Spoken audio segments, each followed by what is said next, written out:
Hello दोस्तों, welcome to pharma is your ultimate pharmacy learning hub.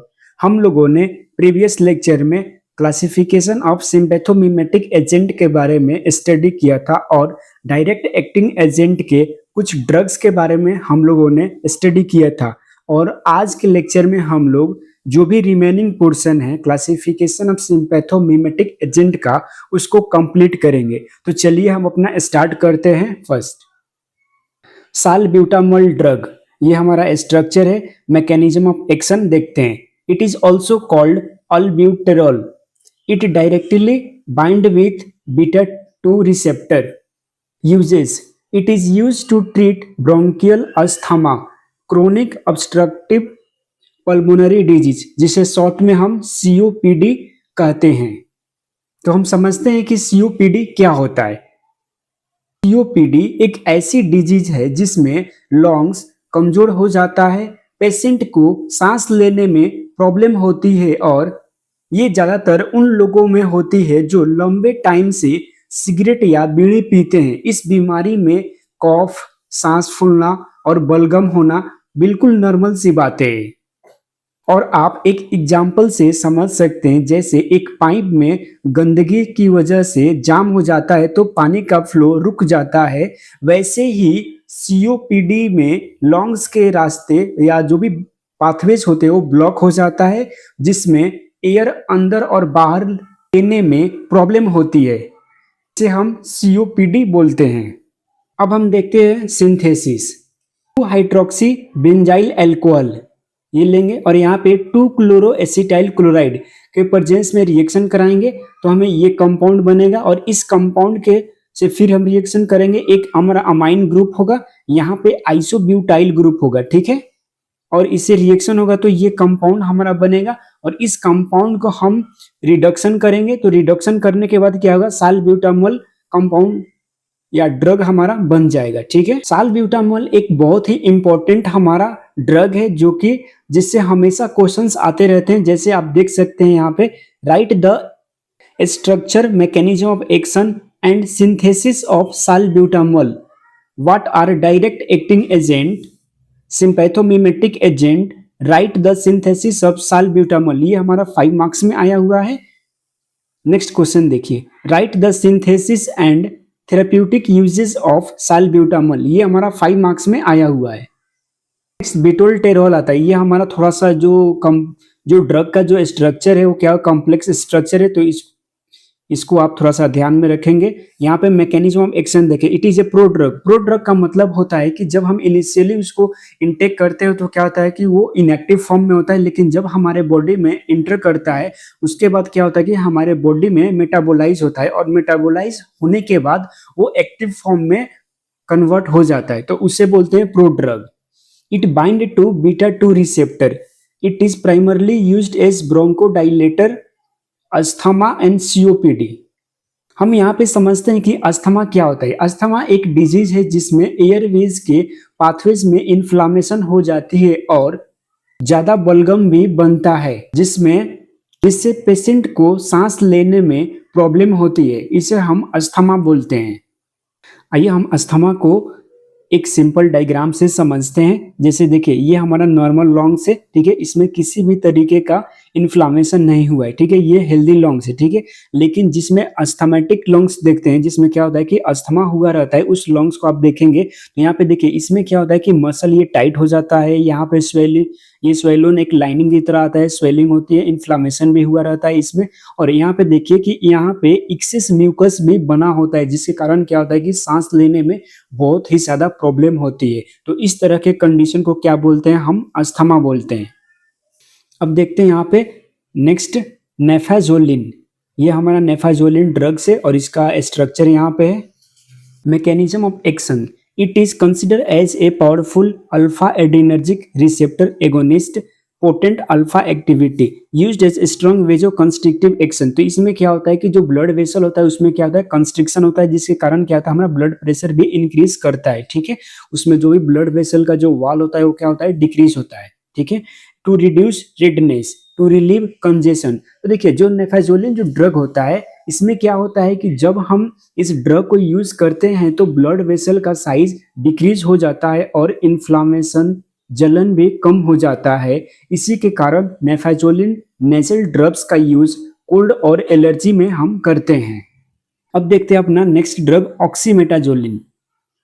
ऑक्सीमेटाजोलिन drugs का ये structure है, mechanism of action, primarily act on alpha 1 main action होता है and partial agonist at alpha 2 receptor. इसका मतलब ये होता है कि जो अल्फा 2 रिसेप्टर पे बाइंड तो करेगा, लेकिन वो क्या होगा, पार्शियली बाइंड करेगा, कंप्लीटली बाइंड नहीं करेगा।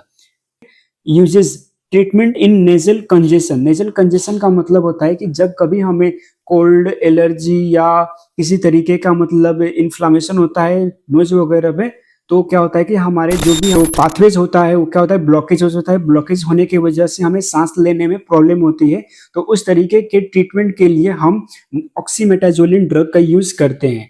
Ophthalmic uses as eye drop. Eye drop में भी इसका यूज करते हैं, जैसे एलर्जी होता है या इरिटेशन होता है हमारे आईज में, तो बर्निंग जैसा भी फीलिंग आती है, तो इस तरीके के कंडीशन को ट्रीट करने के लिए ऑक्सीमेटाजोलिन ड्रग का यूज करते हैं। नेक्स्ट ड्रग देखते हैं अपना जाइलोमेटाजोलिन। यह हमारा स्ट्रक्चर है, mechanism of action, bind with alpha 1 and alpha 2 receptor but alpha 2 has partial activity. इसमें भी आप देख सकते हैं कि अल्फा 2 का क्या है, हमारा पार्शियल एक्टिविटी है, ये कंप्लीट अपना एक्टिविटी शो नहीं करेगा। यूजेस क्या होता है कि relief of nasal congestion due to common cold, allergy, etc और डर्मेटोलॉजिकल यूजेस। तो इसमें देखते हैं कि नजल कंजेशन क्या होता है, अभी हमने बताया, फिर भी आपको एक बार और एक्सप्लेन करते हैं कि जब हमें सर्दी, इन्फेक्शन या एलर्जी होती है तो नाक भारी भारी सा लगता है और सांस लेने में प्रॉब्लम होती है। इसी को नेजल कंजेशन कहते हैं। इसी रिलीफ पाने के लिए जाइलोमेटाजोलिन ड्रग का यूज करते हैं।